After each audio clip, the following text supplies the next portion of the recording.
learned to hunt in order to survive or starve to death out in the wilderness. What if those were the laws that governed us in this current age and time? Would you survive? Or just imagine this scenario. You wake up 3,000 years into the past, amongst the hunters and gatherers tribe, with no technology whatsoever. What will be your reaction? What will be your next course of action? This is the story of Baraka's last hunt. Watch out for this culture and people.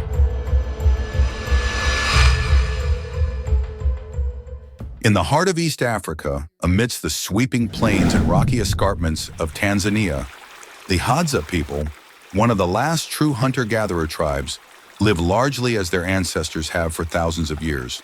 With little reliance on agriculture or modern technology, the Hadza maintain a way of life that echoes back to humanity's origins, giving anthropologists and curious travelers alike a glimpse into an ancient lifestyle rooted in harmony with nature.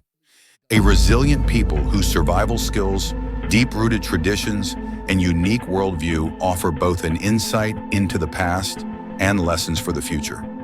The Hadza are believed to have lived in the area surrounding Lake Eyasi in northern Tanzania for up to 50,000 years, making them one of the world's oldest continuous cultures. While other ancient communities have shifted to agriculture and settled life, the Hadza have managed to sustain their existence through hunting and foraging. They are highly attuned to their environment, relying on the plants, animals, and seasons to guide their daily activities and survival.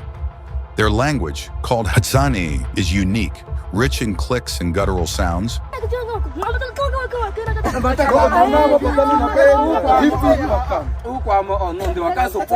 with no written form and few linguistic relatives, making it a rare linguistic window into human prehistory. Hadza is one of the last click languages in the world, making it a vital part of the tribe's heritage, passed down orally for generations. Through this language, Hadza culture, stories, and knowledge endure, undiluted by outside influence. Unlike the majority of societies that transition to agriculture, the Hadza have kept their hunter-gatherer lifestyle. Each day, groups of Hadza set out on the open plains, where men take up their bows and arrows to hunt animals like baboons, antelope, and birds. Hunting is not merely about procuring food. It is a highly skilled and communal activity that requires stealth, patience, and a profound understanding of animal behavior. The Hadza's bows are handmade, and their arrows are crafted with poison-tipped tips to ensure successful kills on larger animals. Hunting is an all-day endeavor, and the men may walk miles in search of prey. The tribe eats what they hunt almost immediately, sharing it among the group in a communal meal. Unlike many societies, the Hadza do not have a word for ownership in the way we understand it. When they hunt, the food belongs to everyone, and each meal reinforces bonds of trust and unity. Baraka, whose name means blessing in Swahili, is a living legend among the Hadza. Now in his 70s, his wiry frame and intense gaze belie his age.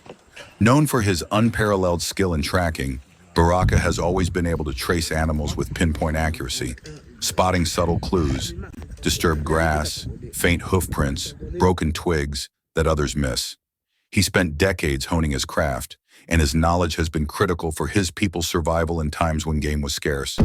But times are changing, increasing land encroachment from farmers, government-imposed hunting restrictions, and even climate change have made finding game harder than ever.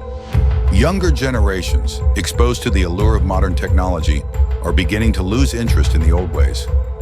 Fearing that his skills might die with him, Baraka decided to plan one last hunt, a test for the next generation, and a reminder of the importance of their heritage.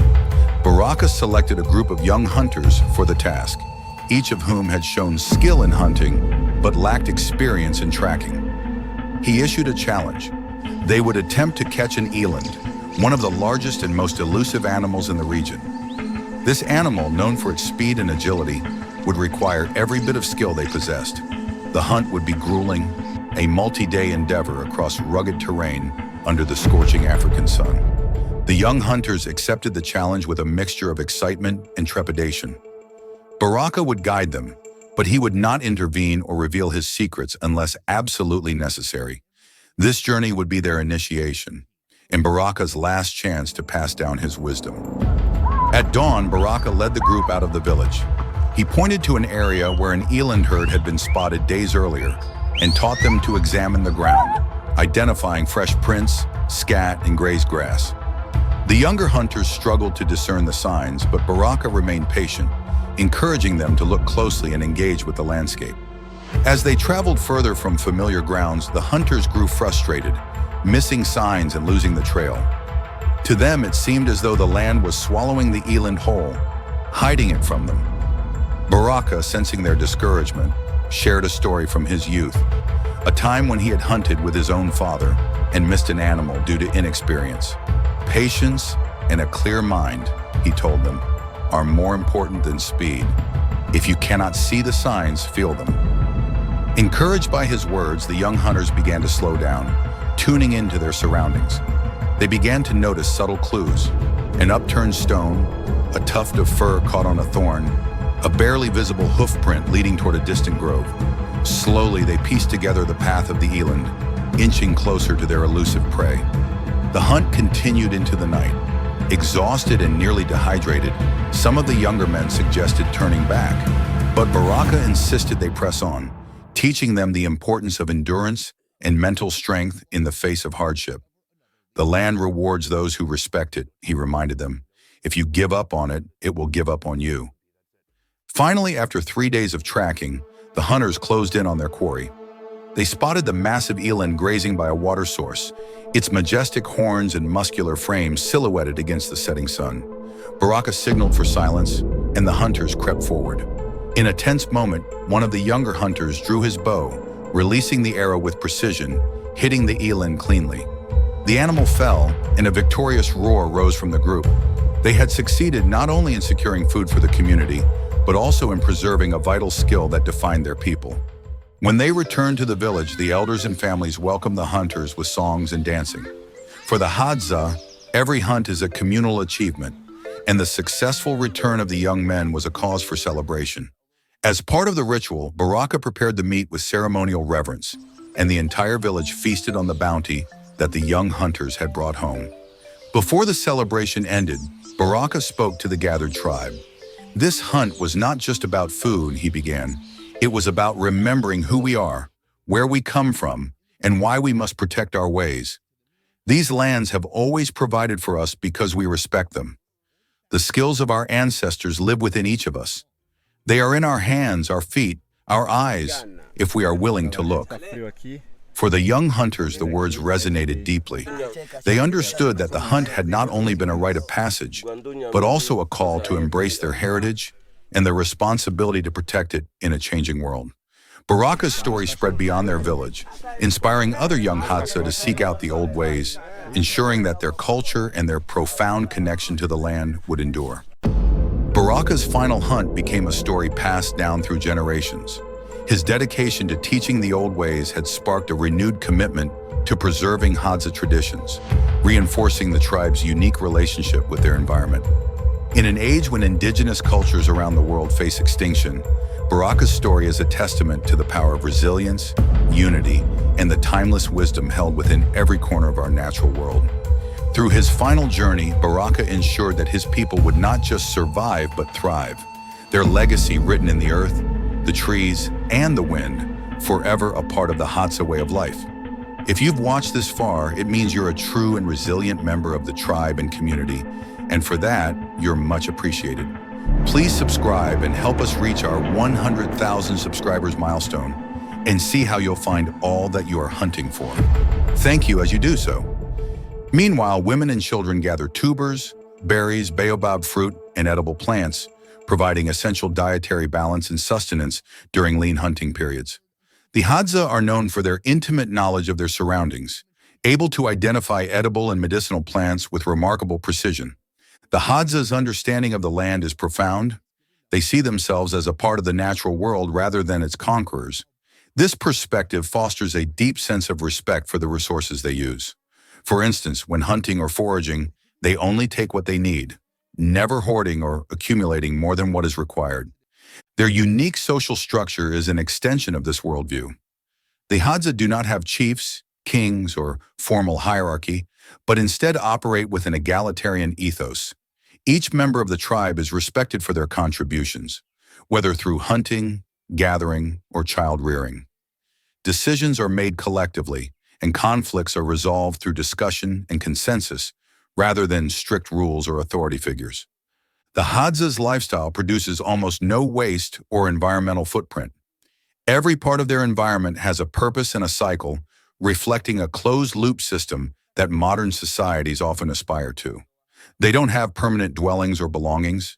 Their homes are made of simple materials like branches and grass, and are easy to dismantle and rebuild.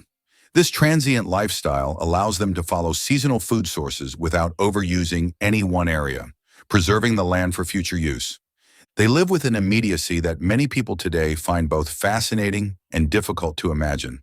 For the Hadza, there is no worry about the future, no need for banks or storage.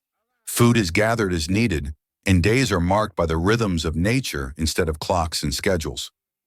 This gives them a remarkable sense of freedom and adaptability, but it also puts them at odds with a world that values permanence, ownership, and accumulation. In recent decades, however, the Hadza way of life has come under threat.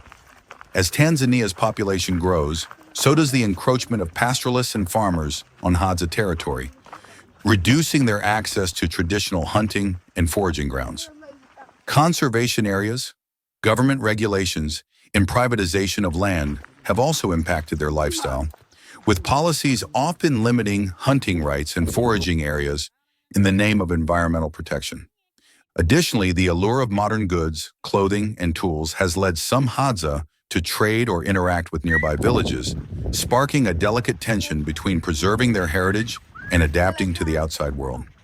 The Hadza must now navigate an uncertain future where preserving their ancient customs means resisting the push of modern society, a task that becomes increasingly difficult each year. The Hadza people's deep-rooted knowledge of nature and minimalist lifestyle have captured the attention of scientists, anthropologists, and even environmentalists. Studies have revealed insights into human health, dietary patterns, and sustainable living practices that align closely with how our ancestors lived before modern agriculture and technology changed humanity's relationship with nature. For example, research on the Hadza diet has led to discussions around the benefits of high fiber, low sugar, and varied plant-based foods, which closely resemble the original diet humans were evolved to consume. Their active outdoor lifestyle, free of the stress associated with modern life, has also drawn interest from those studying the health benefits of physical movement, social connections, and time in nature. In the age of global warming, environmental crises, and increasing disconnect from nature, the Hadza provide a living example of resilience, adaptability, and sustainability. Their survival skills, egalitarian values, and understanding of the natural world offer lessons in how to live harmoniously with the planet. However, their struggle to preserve their culture against the pressures of modernity is a stark reminder of the fragility of ancient traditions in an ever-globalizing world. For the Hadza, the future remains uncertain, but their story serves as a bridge to humanity's ancient past, a reminder of the time when we lived as part of the ecosystem rather than apart from it. Their way of life, though imperiled, continues to inspire those who seek not just to survive, but to understand what it means to live in true connection with the world around us.